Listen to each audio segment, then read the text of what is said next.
Bonjour, bienvenue sur le dernier live de cette semaine. J'espère que vous allez bien, que vous avez passé une bonne semaine. Aujourd'hui, je vous accueille sur Terre de Sport Équestre pour parler du coaching et en l'occurrence du coaching à distance. Et dans lequel du coup je vous expliquerai un peu pourquoi moi j'aime beaucoup faire du coaching à distance, également comment ça fonctionne, à qui est-ce que ça s'adresse, quelles thématiques on arrive à aborder, qu'est-ce qu'on arrive à régler comme souci, et du coup répondre un petit peu à toutes vos questions, puisque évidemment que c'est un petit peu atypique, et que du coup bah, j'ai souvent des gens qui se posent la question déjà de savoir si ça marche, comment est-ce que j'arrive moi à faire en sorte de les aider sans les connaître, sans les avoir vus à cheval. Qu'est-ce que le coaching à distance? Tout simplement, il faut être honnête, hein, on est tous à un moment ou à un autre dans notre vie de cavalier confrontés à des difficultés, que ce soit des difficultés de compréhension de pourquoi ça ne fonctionne pas, que ce soit des difficultés techniques, que ce soit des blocages du fait de notre mental, des inquiétudes, des peurs, des mauvaises situations, des choses qui font que voilà, on en est à un point où on stagne un petit peu, on a du mal à avancer, et de ce fait, on est un petit peu perdu, on ne sait pas trop par où prendre le problème pour progresser, pour avancer. Et ce, même si on est encadré, et parfois même très très bien encadré, le souci n'est pas là. Le souci est tout simplement que parfois la manière dont on nous dit les choses n'est pas forcément en phase avec la manière dont on est prêt à les accepter.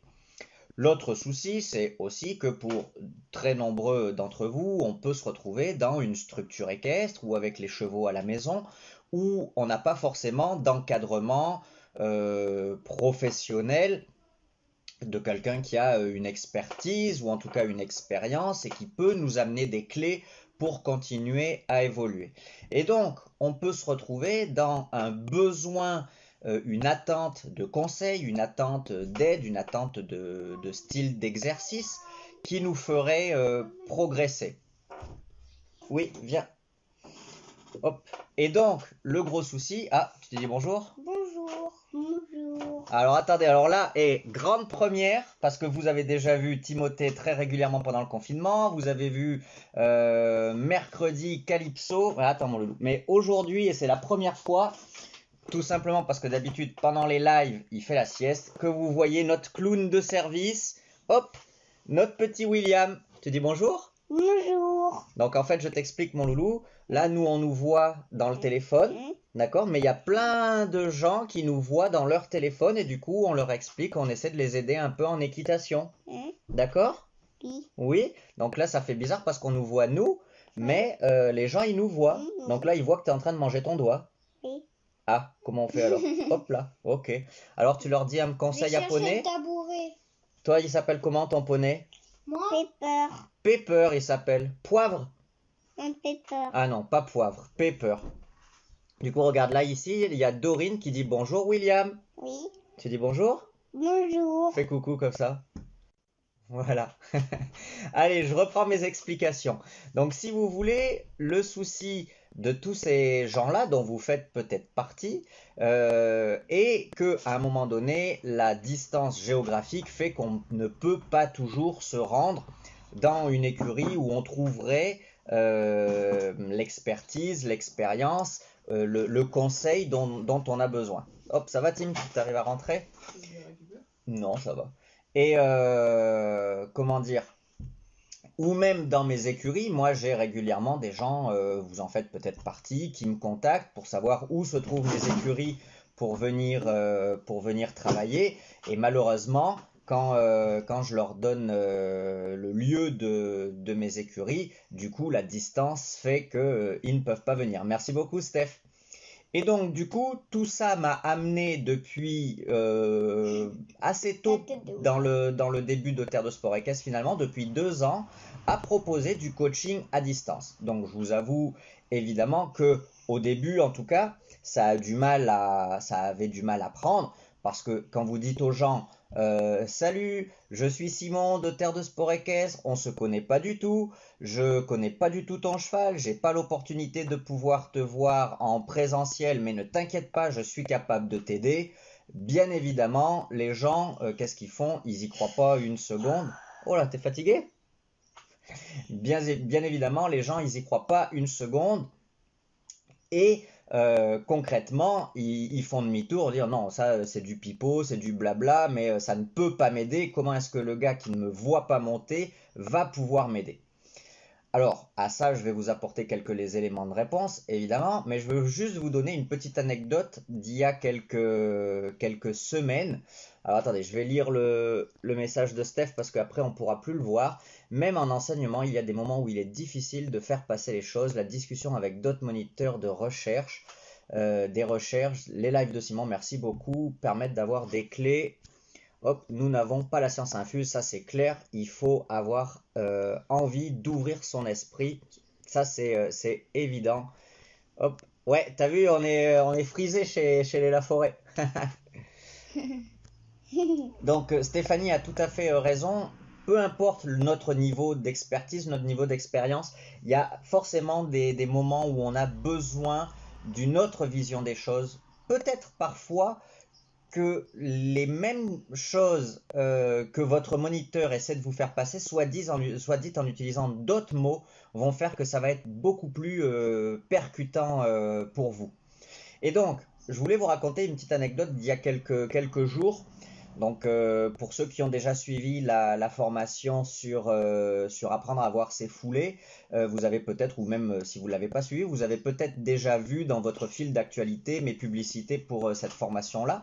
Donc, en fait, ce sont des publicités programmées avec Facebook. Donc, du coup, je paye des publicités pour qu'elles soient proposées aux cavaliers qui ont émis un intérêt au saut d'obstacle. Et donc, du coup, Facebook cible des gens que je ne connais pas du tout, qui sont peut-être même pas sur Terre de Sport Équestre, mais qui voient ma publicité.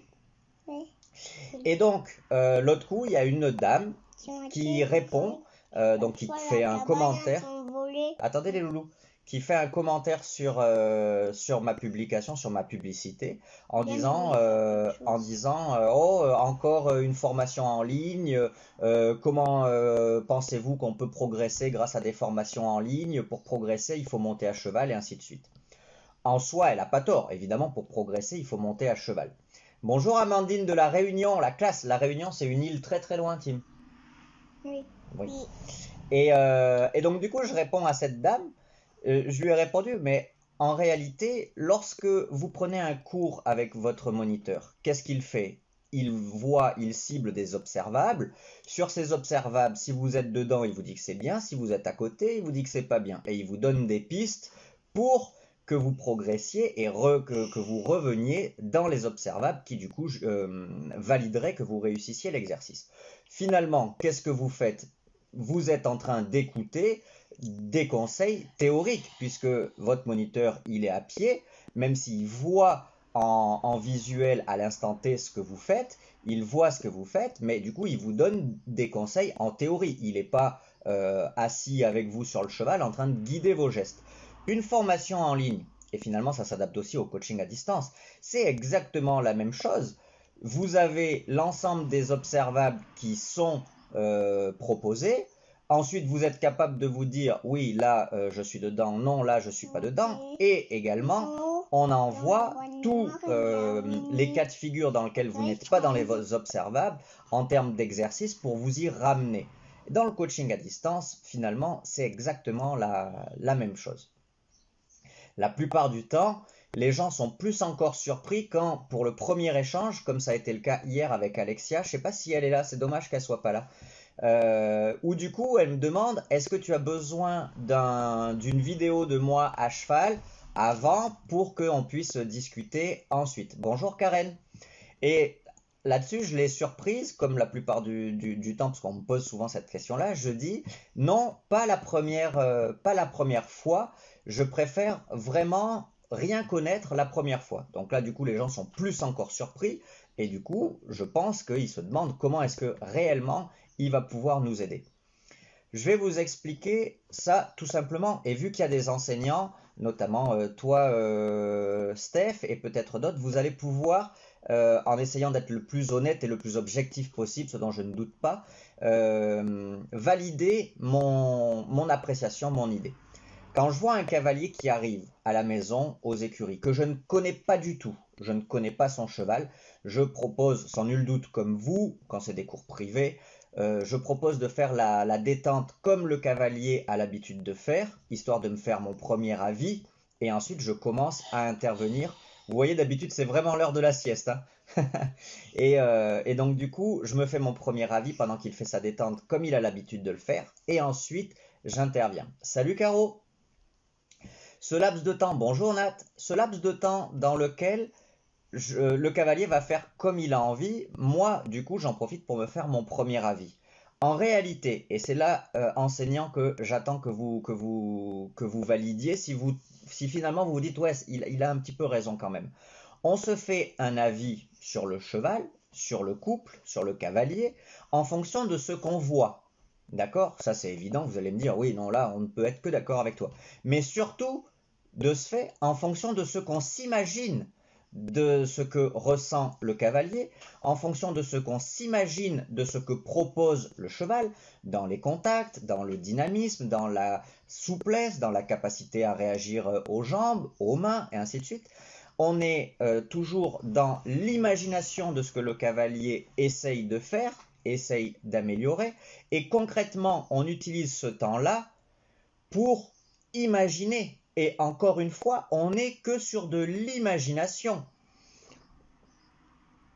Voilà, ça c'est exactement ce que dit Steph là, c'est exactement ça. Des fois dans la carrière, on voit des choses, d'accord, on s'imagine, alors que le cavalier n'a pas cette impression. Voire même, des fois, on s'imagine que le cavalier ressent ci ou ressent ça, alors qu'en réalité, le cavalier ressent exactement l'inverse. Je vous donne un exemple, Caro aussi, BE1, tu vas pouvoir nous dire si tu n'es pas d'accord avec ça.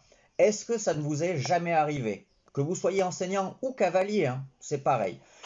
Tu veux descendre, Loulou? Oui. Tu veux aller voir maman? Oui. Oui, allez, hop, tu dis au revoir? Au revoir. Fais un coucou quand même.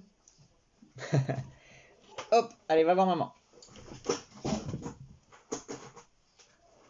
Donc, je reprends. Que vous soyez enseignant ou cavalier, est-ce que vous n'avez jamais eu le cas où vous vous êtes retrouvé dans la situation où vous imaginez, ferme la porte mon bonhomme, où vous imaginez que le cheval de la personne qui est à côté de vous, le cheval du copain que vous voyez évoluer, il est comme ci, il est comme ça, il a l'air léger sur les rênes, il a l'air souple, il a l'air ci, il a l'air ça, il a l'air de répondre aux jambes, et vous montez dessus et vous vous dites, bah en fait c'est carrément le contraire, il tire sur les rênes, il répond pas aux jambes, il est raide, alors que il vous a donné la sensation que tout allait bien. Est-ce que vous, ça ne vous est jamais arrivé? Et donc, alors attendez un instant, vous allez là-bas les loulous là? Là c'est un loulou là. Hop, allez les bonhommes. Mais je te le chercherai après le Winnie. Alors voilà, dites-moi si vous, ça ne vous est jamais arrivé de vous imaginer qu'un cheval était comme ci ou comme ça, et en réalité, quand vous montez dessus, parce qu'à un moment donné, moi ça m'arrive souvent, quand je vois que mon cavalier il galère un petit peu, ou que j'arrive pas à lui faire faire ce que j'attends de lui, du coup, je monte le cheval. Alors, là-dessus, moi je suis quelqu'un qui est ultra contre cette manière de faire. Je ne monte jamais les chevaux pour montrer au cavalier. Moi, je suis comme ça. Je sais que ça m'a été appris. On m'a appris que le rôle du moniteur était de monter les chevaux pour montrer aux élèves. Je trouve que c'est contre-pédagogique, anti-pédagogique, tout ce que vous voulez comme synonyme, total, pour deux raisons. Premièrement, parce que, pour trois raisons même. Premièrement, parce que ça monte l'enseignant sur un piédestal. Ouais, t'as vu ça, Delphine, carrément, faut que j'arrive à rester clair dans mes idées parce que sinon c'est la grosse galère. Donc, premièrement, ça monte l'enseignant sur un piédestal qui va dire, regardez, moi j'y arrive. j'ai horreur de ça. Pour moi, on n'est pas mieux que nos élèves. On a un peu plus d'expérience, un peu plus de savoir-faire, certes, mais j'ai horreur de cet état d'esprit. Regardez, moi, j'y arrive. En plus de ça, au même moment où du coup, en gros, vous dites à votre élève, regardez, moi, j'y arrive, Bonjour. vous dites, votre élève se dit, lui, moi, je n'y arrive pas, moi, je suis nul, et du coup, ça le dévalorise. Et donc, concrètement, proposer à un cavalier de l'aider en lui montrant que vous y arrivez, mais que lui n'y arrive pas, pour moi, ça ne fait absolument pas avancer le couple cavalier-cheval. Et la troisième, merci Steph, on est vraiment sur la même longueur d'onde. Et la troisième raison pour lesquelles nous, que ce soit moi, ma femme ou mes élèves moniteurs quand on en a, on essaie de ne jamais faire ça, c'est tout simplement que si jamais ça ne marche pas, votre cavalier il n'arrive pas à faire une épaule en dedans, il n'arrive pas à faire relâcher son cheval, il n'arrive pas à faire ce que vous voulez. Vous montez dessus et vous non plus vous n'y arrivez pas.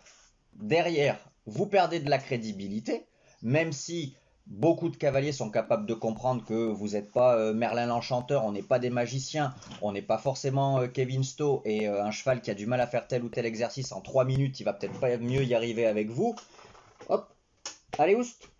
Ça c'est évident, mais vous avez aussi beaucoup de cavaliers pour qui vous êtes le savoir, vous représentez la connaissance, et si vous n'y arrivez pas, ça peut un peu vous décrédibiliser.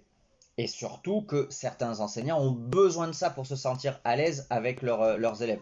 Moi personnellement, je m'en fiche complètement, parce que par la force des choses, j'ai appris à ne me concentrer que sur les gens qui me faisaient confiance. Ceux qui s'imaginent que je ne peux pas répondre à leurs attentes, c'est pas dramatique, il y a plein d'autres enseignants sur Terre.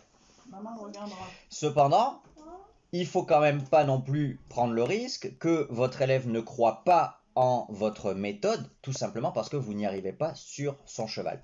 Mais, ceci dit, comme le dit Caroline, de temps en temps, ça m'arrive aussi, oui, ou que le cheval est mauvais, clairement, Stéphanie, il faut pas, là-dessus, il faut pas se voiler la face, mais c'est justement pour ça que moi j'aime de temps en temps monter sur les chevaux de mes élèves, pas pour leur montrer, moi je vais y arriver, pour dire, ok, on va faire pause, moi jusqu'à présent, je te dis de faire ci, je te dis de faire ça, je te dis de travailler comme ci, je te dis de travailler comme ça, parce que j'imagine que ton cheval est comme ci et comme ça, a besoin de ci, a besoin de ça.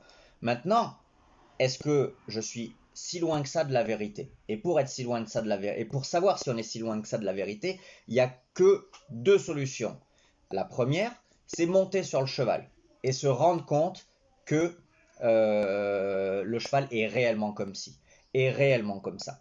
Et la deuxième, et c'est la raison fondamentale pour laquelle j'adore le coaching à distance, la deuxième qui nous permettrait de nous mettre, nous, en phase avec ce qu'on s'imagine, c'est d'écouter notre cavalier. Et je me suis rendu compte, et c'est pour ça que j'adore le coaching à distance, c'est que le coaching en présentiel, comme nous, a priori le cavalier est venu nous voir parce que nous sommes un peu une référence pour lui, nous nous imaginons des choses et nous écoutons pas assez son discours à lui, nous n'écoutons pas assez son ressenti, ses sensations. Je vous dis pas quand Gertrude vous dit que là elle a fait taxi parce que si, parce que ça, que vous lui dites non, c'est pour ci, pour ça, qu'elle vous dit oui, mais je vous dis que combien est-ce que de fois, vous enseignant ou vous cavalier en regardant le copain, la copine, vous vous êtes dit bah, attends, là tu me dis que ton cheval il tire, mais il a l'air génial.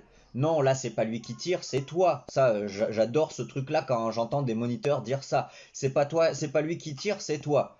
Non, là comment ça se fait? Moi, si je tire pas, je tire pas. Si je te dis que je tire pas, je tire pas. Si le cheval il m'en met 400 kg dans les bras, j'ai 400 kg dans les bras. Lui, il a 400 kg dans la bouche, mais c'est pas moi qui tire, parce que si je lâche tout, il tombe. Donc, vous voyez ce que je veux dire?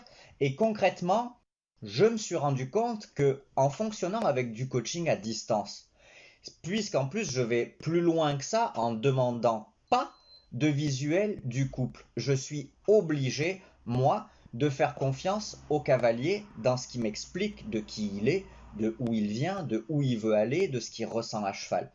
Et je me suis rendu compte que ça ouvrait des portes aux cavaliers que j'aidais pour deux raisons.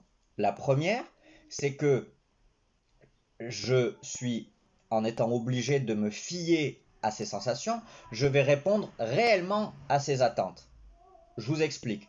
Vous avez un cavalier qui vous dit oui, mais là, regarde, moi, mon cheval, il tire plus sur sa reine droite que sur sa reine gauche. Vous, vous n'êtes pas forcément de cet avis parce que vous vous imaginez pas vraiment ça. Mais vous trouvez que son cheval, par exemple, n'est pas assez dynamique. Vous allez partir sur une problématique et vous allez partir dans l'idée de résoudre une problématique qui ne répond pas à la problématique imminente, immédiate, celle que attend de résoudre votre élève. Parce que vous êtes parti, vous, sur ce que vous avez vu et qui vous semble à vous prioritaire. Mais quand on est à cheval, ce qui semble prioritaire pour un autre n'est pas forcément ce qui vous semble prioritaire à vous. Ça marche aussi pour vos élèves. Merci beaucoup, Steph. Si votre élève vous dit « Moi, mon cheval, il tire sur la reine droite » et que vous lui répondez « Oui, mais ton problème, c'est qu'il n'est pas assez dynamique. » Vous allez peut-être l'aider à le rendre plus dynamique. C'est évident. Mais est-ce que vous l'avez aidé, votre cavalier, à répondre à sa problématique, à lui, qui est que son cheval tire à droite? Absolument pas. Quand vous êtes en coaching à distance, quand vous êtes au téléphone, quand vous faites un visio avec un cavalier, et qui vous dit « Mon cheval tire à droite », je veux résoudre ce problème-là. Vous n'allez pas lui dire « Non, je pense que le problème vient, je sais pas moi, du fait que ton cheval soit trop peu dynamique. » Vous en savez rien du tout. Vous en savez rien du tout. Vous ne le voyez pas. Donc vous êtes obligé de vous fier à ses sensations. Et donc, vous allez directement au but de répondre à sa problématique, à lui. Et ça, c'est très important, à mon sens, quand on fait de l'enseignement. C'est pas essayer par contre de... Excellent, Louane, tu m'as fait perdre le fil de mes explications. C'est enseigner quoi que ce soit, c'est pas répondre à la problématique qui nous saute aux yeux à nous, c'est répondre à la problématique qui bloque le cavalier. Et ça, quand on est en présentiel, je trouve qu'on a souvent un petit peu tendance à l'oublier. Et la deuxième raison pour laquelle c'est vraiment très intéressant cette façon d'interagir avec notre cavalier, c'est que ça lui donne une confiance en lui terrible pour... Quand il dit mon cheval tire à droite, il y a un enseignant, il y a un référent, il y a quelqu'un qui est là pour l'aider qui lui dit d'accord, je te crois, ok, je suis d'accord avec toi, travaillons ce problème-là. Effectivement, peut-être que c'est pas le premier problème qu'on aurait réglé en présentiel, mais si c'est le premier problème qu'il vous souligne lui, c'est que c'est le premier problème à traiter. Le souci, c'est qu'on a tendance en équitation à partir à droite, à partir à gauche, à partir devant, à partir derrière, alors que bien souvent, le souci premier du cavalier n'est pas le même que le nôtre. Si vous dites à un cavalier qui se trouve confronté à un souci d'un cheval qui l'embarque à l'obstacle et que vous lui expliquez que le problème c'est parce que son cheval, je vous dis n'importe quoi, il est pas assez souple latéralement, par exemple, hein, c'est pour trouver deux trucs qui ont vraiment rien à voir. Du coup, concrètement, le cavalier il se dit attends, puisque j'ai des problèmes de soucis de vitesse, on me fait tourner, mais en fait je règle pas mon problème. Dès que je remets une barre, mon cheval il recharge. Et donc on est là vraiment dans, à mon sens, un des soucis du présentiel, c'est qu'on s'imagine la problématique que a le cavalier et on s'éloigne un peu de celle qui nous explique. Et en plus de ça, on rajoute à ce côté enseignant-élève, puisque du coup on fait un peu fi, on fait pas trop attention à ce qui nous raconte. Et ça, je trouve toujours ça comment dire, frustrant moi-même en tant que élève. Et donc du coup, je m'imagine que c'est un peu le cas vis-à-vis de mes propres cavaliers. Et l'énorme avantage du coaching à distance, c'est ça, c'est que du coup, vous êtes obligé de vous concentrer sur ce que vous dit l'élève. Alors après, évidemment, pour les puristes, on va dire oui, mais peut-être qu'il se trompe, mais concrètement, il se trompe de quoi? Quelqu'un qui monte à cheval, qui vous appelle en disant j'ai un souci, mon cheval, il répond pas aux jambes. il se trompe de quoi? Il l'éprouve, il ressent, il subit cette problématique-là. Il n'est pas stupide. Enfin, je veux bien qu'on ne soit pas tous des champions du monde, mais concrètement, on a tous un peu les mêmes soucis. Après, c'est les exercices qui vont différer. Ça, c'est une évidence. Mais quelqu'un qui ressent que son cheval ne répond pas correctement aux jambes, bon, bah, du coup, fait des 8 de chiffres, ça va pas l'aider dans sa démarche. Sauf si vous arrivez à lui expliquer que les 8 de chiffres vont décontracter le cheval, que du coup l'énergie sera plus facilement transmise de l'arrière-main vers l'avant-main, et que du coup le cheval sera plus réceptif. Enfin voilà. Après, il y a tout un discours à avoir, évidemment. Si vous êtes cohérent dans ce que vous racontez, votre cavalier va le comprendre. Mais honnêtement, je trouve que voilà, ça apporte non seulement un droit au but, hein, voilà, je suis un peu marseillais, donc je reprends le truc de l'OM. On va vraiment directement à la problématique du cavalier. Il vous appelle pour régler un problème d'équilibre. Vous allez l'aider à régler un problème d'équilibre et pas un problème, je vous dis n'importe quoi, de souplesse latérale par exemple, parce que vous vous êtes imaginé que c'était ça qu'il fallait travailler en premier. Et la deuxième chose, c'est que vous lui donnez la confiance en lui, de la confiance en ses sensations, parce que vous l'écoutez, vous le croyez. Et là-dessus, je rajoute que c'est encore plus valorisant, parce que beaucoup de cavaliers, moi, me contactent parce que du coup ils ont notamment perdu confiance en eux, en particulier à l'obstacle. Et ça, c'est vraiment très très important que le cavalier soit aussi pris en charge mentalement, psychologiquement, pour lui expliquer déjà que c'est quelque chose qui est logique, qui arrive à beaucoup de cavaliers. Et ensuite, du coup, il y a là, et c'est là, c'est un peu mon expérience, comme je le dis, malheureusement, je suis très souvent contacté pour des gens pour qui ça ne va plus à l'obstacle. Alors, comme je le dis en plaisantant, j'aimerais qu'on me contacte en me disant tout va bien, mais j'aimerais que ça le continue. On m'appelle souvent en me disant voilà, rien ne va plus, j'ai peur, je veux plus sauter, j'ai vu que tu pouvais aider les gens comme moi. Et du coup, c'était un peu le cas d'Alexia hier. Et du coup, je dis oui, bien sûr, carrément facilement, parce que j'ai appris à avoir un concept et une structure d'exercice, d'explication, de prise en charge mentale, de préparation mentale, qui du coup emmène les cavaliers à facilement voir les choses différemment et reprendre comment dire, goût à ça. Et ça, c'est vrai que ce coaching-là à distance a vraiment beaucoup de bénéfices pour ce style de cavalier là. Donc voilà un petit peu toutes les raisons qui font que moi j'adore le coaching à distance. Caro et Steph, je réponds à vos questions dans 2 secondes. Je remonterai si elles sont noyées. Hop. Ah, attendez, parce que là tout le monde m'appelle en même temps. Voilà. Si elles sont noyées dans le flot, t'inquiète pas, je vous réponds dans 2 secondes. Je vous dis juste la dernière chose, le dernier petit point pour lequel j'adore le coaching à distance, c'est tout simplement que ça me permet de rencontrer des gens que mon emplacement géographique ne m'aurait peut-être pas permis de rencontrer. Et ça, c'est vraiment quelque chose de très agréable. Donc pour ça, moi j'ai 2 formules. J'ai une formule au coup par coup, c'est-à-dire que les gens me contactent de temps en temps, comme en l'occurrence Alexia hier, qui est en gros une quarantaine de kilomètres au-dessus de Toulouse. Vous vous imaginez bien qu'elle peut pas prendre son vent, sa jument, pour venir travailler à la maison d'un claquement de doigts. J'ai aussi une autre formule qui est, elle, mensuelle, pour du coup un suivi régulier. La dernière à s'être inscrit, c'est Estelle, que vous voyez régulièrement sur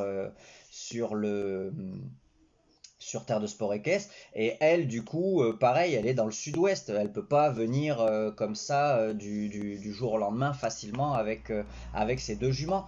Et donc, voilà, moi aussi, j'ai ce côté, c'est très agréable de pouvoir rencontrer par ce biais-là et aider par ce biais-là des gens qui n'auraient peut-être sans doute jamais pu venir venir jusqu'ici. Alors la sonnerie, alors attendez, la petite parenthèse perso.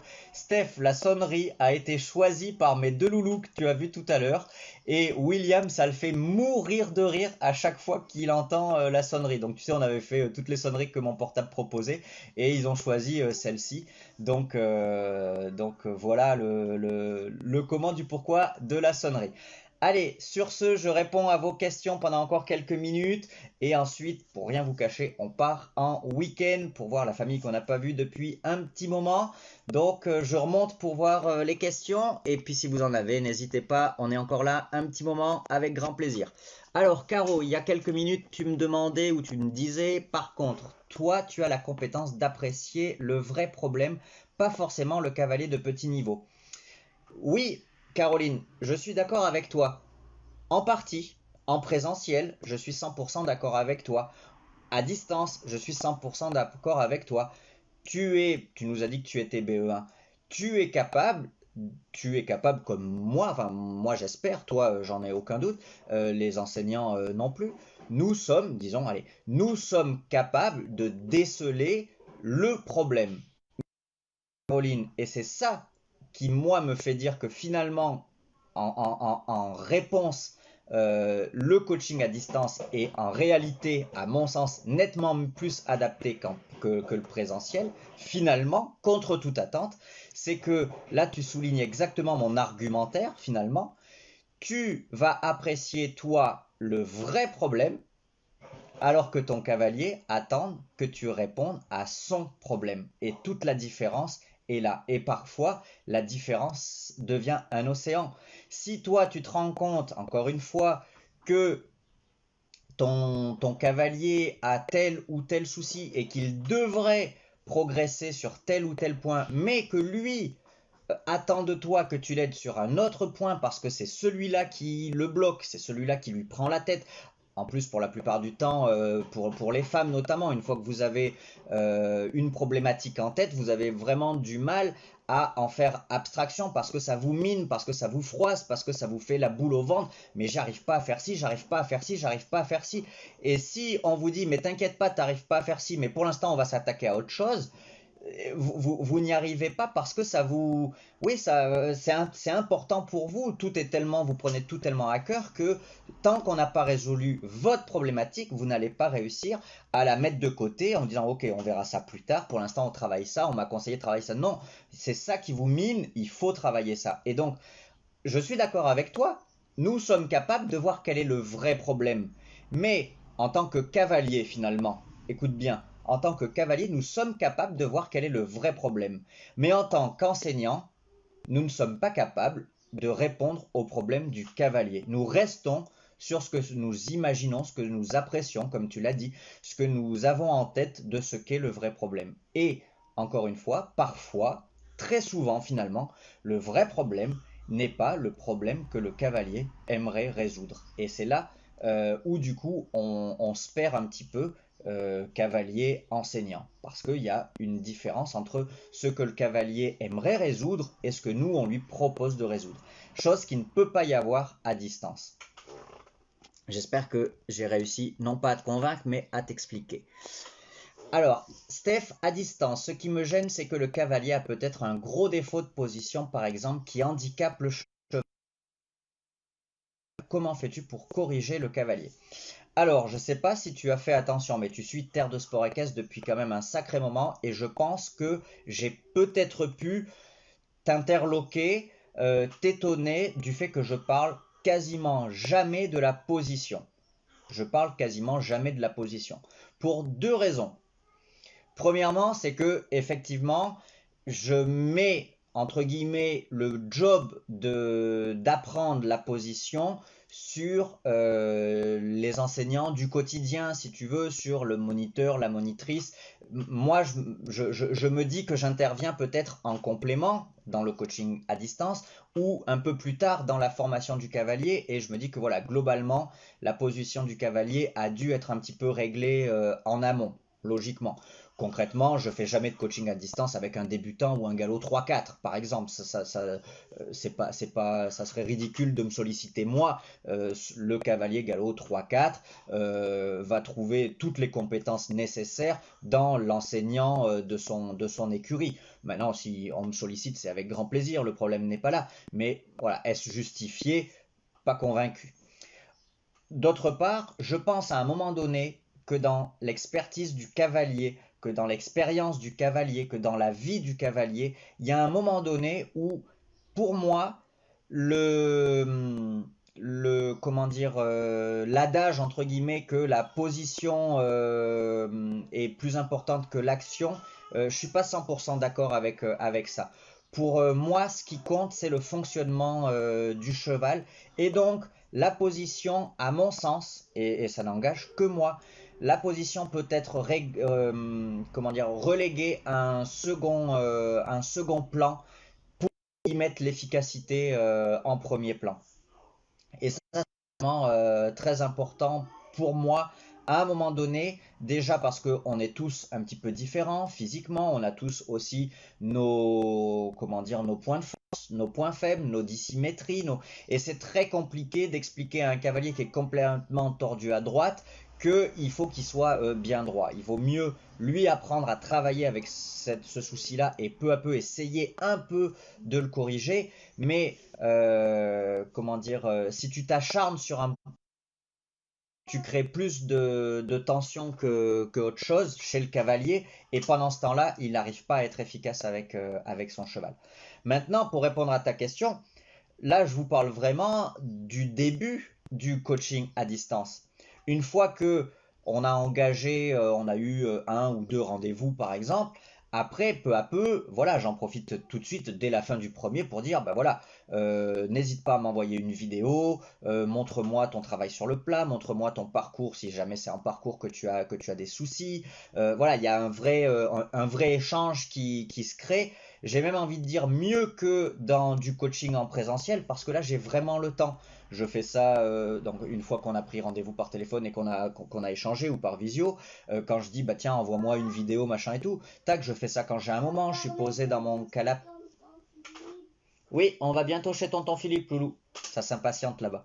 Je dis voilà, je fais ça quand j'ai vraiment le temps. Donc du coup, vous savez comment c'est. On a tous des écuries. Vous avez le propriétaire qui vient vous voir parce que Pimprenelle, elle a pas mis la tête à droite, elle la met qu'à gauche. Mais vous êtes en train de faire votre foin ou vous devez descendre de votre cheval pour en préparer un autre. Vous n'avez pas trop le temps.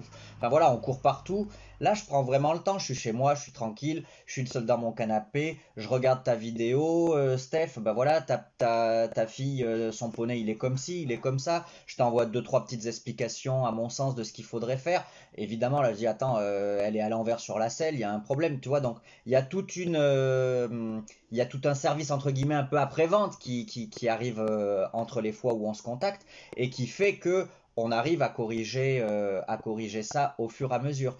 Mais le premier échange, j'aime beaucoup, entre guillemets, en voir le moins possible, en savoir le moins possible pour vraiment me concentrer sur les sensations du cavalier et aller directement dans la réponse à sa problématique. Pour moi, c'est vraiment très très important. Hop, hop, hop, hop, hop, hop. Alors, Noémie, oui, la vieille équitation qui dit de prendre sur soi et de ne pas montrer qu'on a peur est pour moi une bêtise. Je dis toujours à mes élèves de ne pas hésiter à extérioriser leurs ressentis et que c'est ok d'être stressé carrément. Moi, c'est ce que je dis tout le temps. Je vais vous donner dans 2 secondes un exemple d'une cavalière qu'on a eu chez nous à Poney.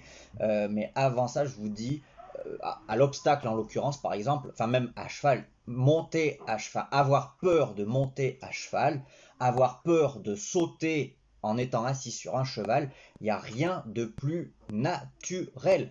C'est évident, on n'est pas né, c'est pas inné chez nous, même si certains sont plus doués que d'autres, c'est pas quelque chose qui est logique et inné pour nous. Imaginez la tête qu'a fait le premier homme préhistorique ou à peine plus évolué, à qui son pote lui a dit tiens tu vois le troupeau d'animal là-bas qui galope pleine balle, et bah écoute au lieu de les attraper pour les bouffer, on va en attraper un et on va monter dessus. imaginez la gueule du pote qui a entendu ça. Faut être à un moment donné réaliste. C'est normal d'avoir peur.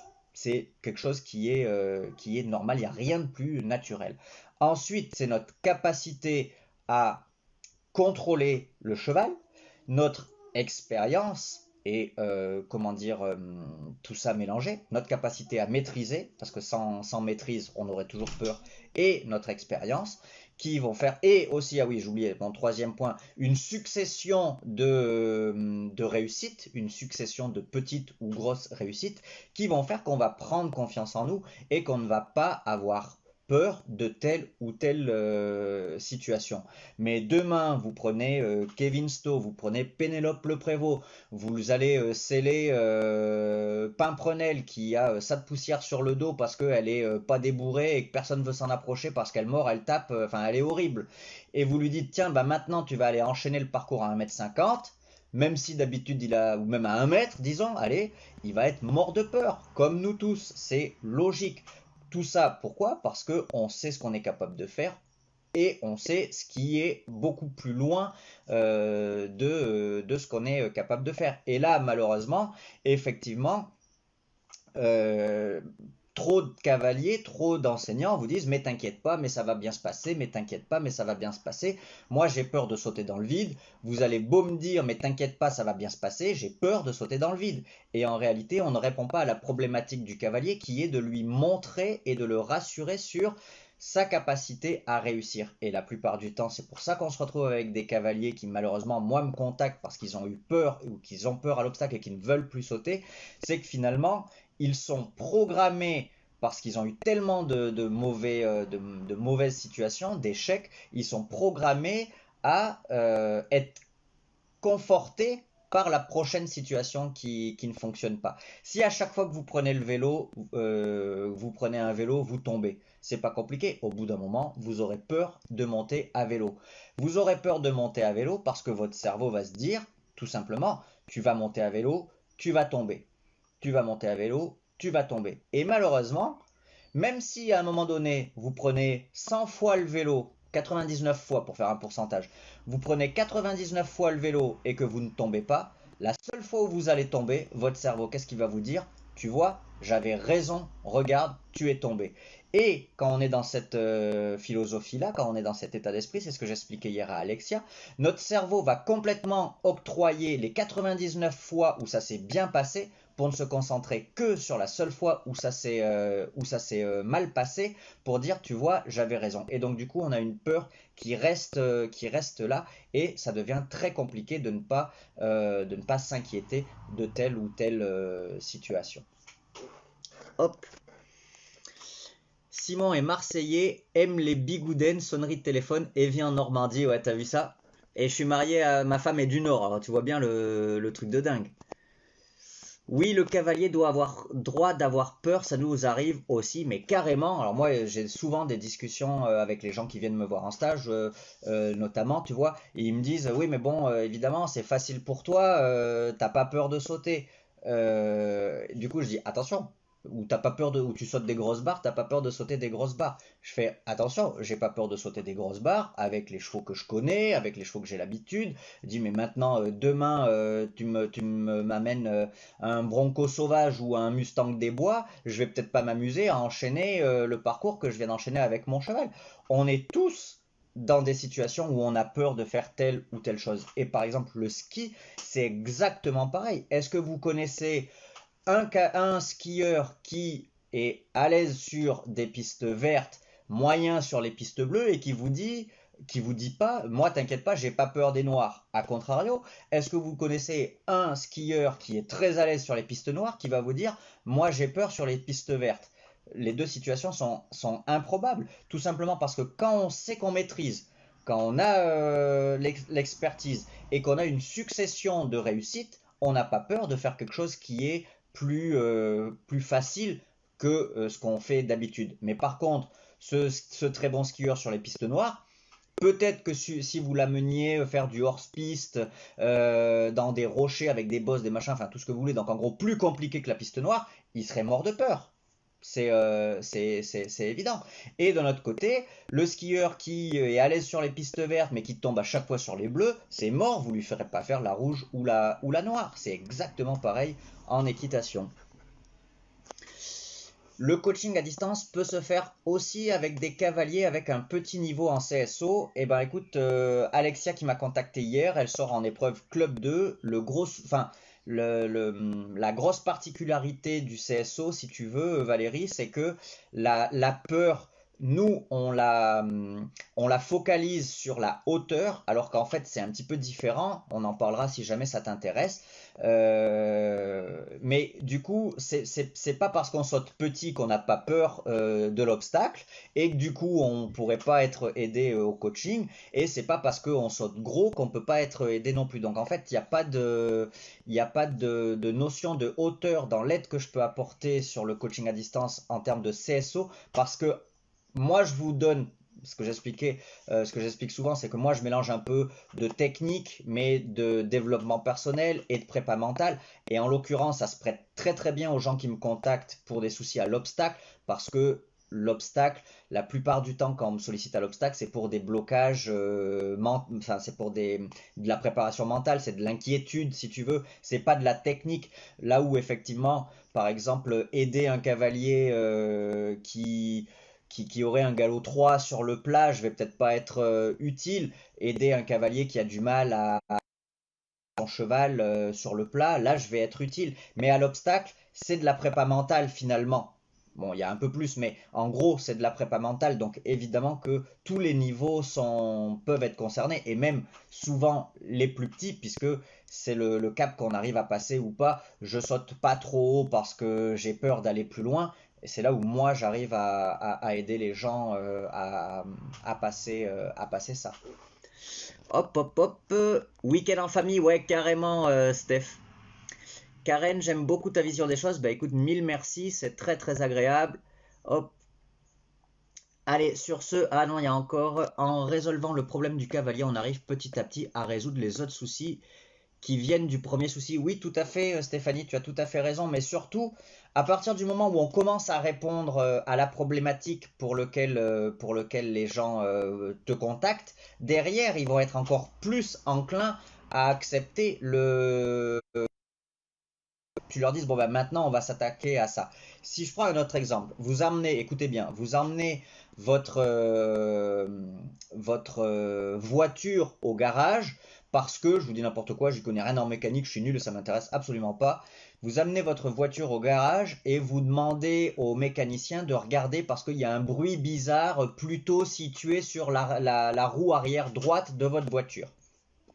Il vous rappelle 2 jours après en disant bah écoutez j'ai bien regardé, du coup j'ai réparé la pompe à injection qui se situe devant à gauche du moteur parce que c'était plus important que ce que vous m'aviez que le problème que vous m'aviez soulevé. Ok, vous récupérez votre voiture. La pompe à injection, elle marche peut-être mieux, ça vous en savez rien, c'est pas trop votre domaine, vous êtes un peu obligé de faire confiance, mais le bruit bizarre sur la roue arrière droite, il est toujours là. Qu'est-ce que vous allez faire? Au mieux, si vous êtes vraiment quelqu'un de sympa, vous allez rappeler le gars en disant je vous ramène ma voiture parce que le bruit, il est toujours là. Et autre solution, vous allez chez un autre garagiste parce que le mec n'a pas répondu à votre problématique. Et c'est exactement pareil en équitation. Maintenant, si effectivement le mec vous rappelle en disant bah écoutez j'ai regardé votre problème machin et tout, ça c'est réglé, vous inquiétez pas, mais du coup je pense qu'on devrait réviser le filtre à air, le machin, le bidule, parce que si, parce que ça, vous êtes plus enclin à lui faire confiance parce qu'en premier lieu, il s'est intéressé à votre problématique, il s'est attaché à votre problématique et il vous a aidé à la résoudre. Et ça, je pense que c'est quelque chose qu'on perd peut-être un peu d'esprit quand on est en présentiel, et encore plus quand on est en cavalier du samedi 14h, parce que du coup on s'imagine que pour eux ça serait bien de travailler ci, de travailler ça, de progresser sur ci, de progresser sur ça, alors que c'est peut-être absolument pas le souci qu'ils éprouvent en ce moment, ou en tout cas qu'ils ont envie de résoudre. Donc en présentiel en tant qu'intervenant, pas en tant qu'enseignant du quotidien. Nous voilà d'accord. Ah bah tu vois, j'avais pas lu ton truc, Caro, mais oui, je pense que en tant qu'enseignant du quotidien, on s'attache peut-être un peu trop comme quand on le fait avec un cheval. C'est-à-dire que voilà, quand je monte un cheval, je me dis voilà ce qu'il faudrait qu'il travaille en premier pour être mieux. Mais malheureusement, le cheval, lui, il n'a pas l'opportunité de me dire non, t'inquiète pas, pour être mieux, je préférerais que tu commences par ça. Et du coup, au quotidien, peut-être que on perd un peu de vue parfois ce que attend notre cavalier. Peut-être qu'on lui demande pas assez, peut-être qu'il exprime pas assez, peut-être qu'il ose pas parce qu'on est le moniteur et donc nous on sait que en tant qu'intervenant, soit tu as les gens qui arrivent en disant voilà moi comme tu veux je suis là pour t'écouter 100%, pourquoi pas, aucun souci, avec plaisir. Soit qui disent voilà moi je viens te voir pour résoudre tel problème. Et si du coup toi tu en résous un autre, tu passes à côté de ce pourquoi le cavalier était venu. Même si tu avais raison, c'était pas ce qu'il entendait. Si on t'emmène un gamin en disant voilà il a du mal à tenir son stylo et que à la fin tu le rends à la maman en disant ah vous inquiétez pas c'est super, il sait toutes ces tables de multiplication, t'es passé à côté de la problématique. Même si c'est très important de savoir les tables de multiplication. Hop, hop, hop. Oups, j'égale au 4, Louane. Excellent.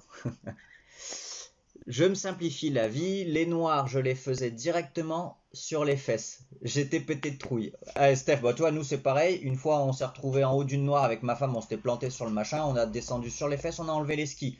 Mais voilà, concrètement, quand t'as peur, on a beau dire t'inquiète pas, tu vas y arriver. Oui, oui, tu t'inquiètes. Et non, non, t'as pas envie d'essayer. C'est même pas d'y arriver, c'est t'as même pas envie d'essayer.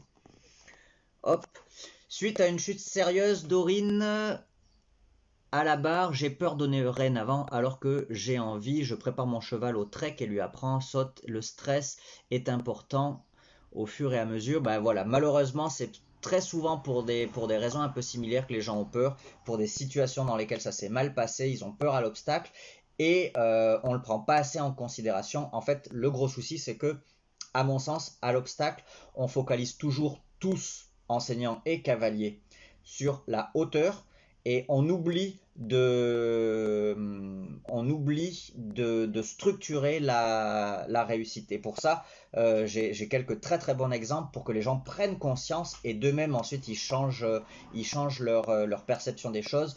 C'est vraiment de la prépa mentale et du coup c'est a priori assez pertinent et ça aide bien les gens à voir les choses différemment. Je sors en club 3, club 2 et en vue de sortir en club 1, j'appréhende toujours la chute, ce qui me bloque énormément dans mon évolution. Bah, je te comprends Valérie, puisque malheureusement les 99% des gens qui me contactent sont un peu dans ton cas. Merci Anne, gros bisous. Juju, je viens d'arriver. Aurais-tu des points principaux à résumer? Si ça te prend trop de temps, c'est pas grave. Et ben non, ça va me permettre de faire une petite conclusion avant de vous. Youp, youp, je vois. Avant de vous abandonner. Hop. Alors, allez, je réponds à ta question, Juju. Après à celle de Noémie. J'ai vu un peu vite fait les autres, mais après, il va falloir que je vous abandonne. Donc, les points clés, pourquoi j'adore le coaching à distance? Premièrement, parce que par rapport au présentiel, comme on le disait là à l'instant, au présentiel, on s'imagine que le cheval est comme ci, on s'imagine que le cheval est comme ça. Et en plus de cela, on se focalise sur ce qui nous semble être la problématique première pour que le couple évolue. À distance, on est obligé de faire confiance aux sensations du cavalier. Donc déjà, on lui donne plus de confiance en lui puisqu'on donne du crédit à ses sensations. Et en plus de ça, on va répondre à sa problématique, à lui. L'exemple que j'ai dit tout à l'heure est vraiment très bien. Une maman vous apporte son gamin pour que vous l'aidiez à tenir mieux son stylo. Si vous le lui rendiez en disant c'est super, votre enfant maintenant il connaît ses tables de multiplication par cœur, vous avez sans nul doute aidé l'enfant, vous n'avez sans nul doute peut-être trouvé une problématique plus importante, mais vous n'avez pas répondu à la problématique de la maman ou de l'enfant. Et pour votre cavalier, c'est pareil. Quand moi, j'ai l'impression que mon cheval tire sur les rênes. On a beau me dire que du coup c'est plus important de faire ci ou de faire ça, je ne pourrais pas penser entre guillemets à autre chose s'il tire sur les rênes comme un âne. Et ça c'est très très important, c'est le premier point. Le deuxième point, c'est tout simplement que bah, y a des gens qui, de par la distance, ne peuvent pas profiter, venir chercher une expertise, une expérience qu'ils n'ont pas sur place. C'est avec moi ou avec d'autres, hein, peu importe. J'ai pas moi la parole d'évangile, mais il y a des gens qui ont leurs chevaux chez eux ou dans une écurie où il n'y a pas d'enseignement et prendre à chaque fois le vent pour faire 2 heures de route pour progresser, c'est un petit peu compliqué. Donc c'est vrai que en ce sens-là, le coaching à distance est vraiment comment dire, une opportunité de pouvoir malgré tout avancer. D'autant plus que même pour ceux qui ont du coaching sur place, parfois ça permet une autre approche, de dire les choses d'une autre manière et ainsi de suite. Et en dernier lieu, un peu pour les mêmes raisons, c'est que moi, à titre perso, et là je parle vraiment que de moi, hein, pour répondre à cette question, pourquoi est-ce que moi j'aime ça? Tout simplement parce que ça me permet de rencontrer des gens que je n'aurais pas eu l'occasion de rencontrer autrement que à distance, de par justement cette limite parfois géographique. Et du coup, je trouve toujours très enrichissant de travailler de rencontrer des gens comme ça qui viennent un petit peu de tout bord et de tout horizon. Voilà un peu les points clés. Hop, allez, je réponds à ta question, Noémie, et ensuite je vous abandonne. Est-ce que tu offres du coaching à tes écuries si on n'a pas de cheval? En fait, est-ce qu'on peut venir genre 2-3 jours pour prendre des cours? Alors la réponse est oui, je propose ça. Donc en fait, je propose ça sous forme très privée. Tout simplement parce qu'en fait, je propose ça sur mes propres chevaux de concours. Et donc, du coup, c'est pas possible en cours collectif, par exemple. Donc, du coup, l'avantage, c'est que ça offre une organisation très personnelle, personnalisée et personnalisable. Donc, tu viens un jour, tu viens 2 jours pour une séance par jour, pour 2 séances par jour. Donc, voilà, là, on se fait vraiment ça, notre petit truc entre nous. Et donc, du coup, tu travailles avec mes propres chevaux de concours. Il n'y a que toi et moi. Donc du coup, oui, ça je le propose. Après, évidemment, je propose aussi d'accueillir les gens avec leurs propres chevaux. Comme je l'expliquais à une monitrice qui devrait normalement venir incessamment sous peu avec une de ses cavalières. Quand je travaille sur la formule spéciale cavalier qui a peur à l'obstacle en présentiel, par exemple, pour donner un peu ma manière de travailler, on fait encore des cours privés. Même les jours où j'accueille plusieurs personnes qui ont ce souci-là, je ne travaille en même temps qu'avec des gens qui se connaissent.